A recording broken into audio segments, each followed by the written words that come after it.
যে আমাকে এই জামা পরলে এরকম লাগবে। বন্ধুরা, বক্স অফিসের মার্কেটকে তছনছ করে রেখে দিয়েছে শাকিব খানের তুফান।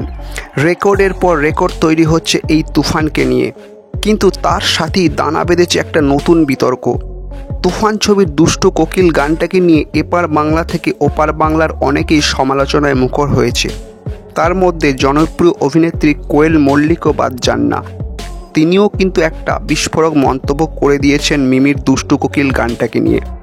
বরাবরই আমরা দেখে এসেছি কোয়েল মল্লিক কিন্তু সবসময় শালীন পোশাক আশাক পরেই অভিনয় করেন, কিন্তু এরকম পোশাকে মিমিকে দেখে স্বভাবতই তিনি যথেষ্ট হতভম্ব। তার চোখে এই পোশাকটা অবশ্যই শালীনতার মাত্রাকে ছাড়িয়ে গেছে। তার সাথে তিনি এটাও যোগ করেছেন যে এই ধরনের পোশাক পরে নাচার আগে মিমির দুবার ভাবা উচিত ছিল। তার ফলে তার ইমেজ যেমন ডাউন হচ্ছে, তার সাথে তাকে অনেকটা সস্তা মানসিকতার অভিনেত্রী বলেও মনে হচ্ছে। বন্ধুরা, আপনাদের কি মনে হয় ওপার বাংলার অভিনেত্রী কোয়েল মল্লিক কি ঠিক কথা বলেছেন? কমেন্টে জানাতে ভুলবেন না। ভালো থাকবেন, সুস্থ থাকবেন।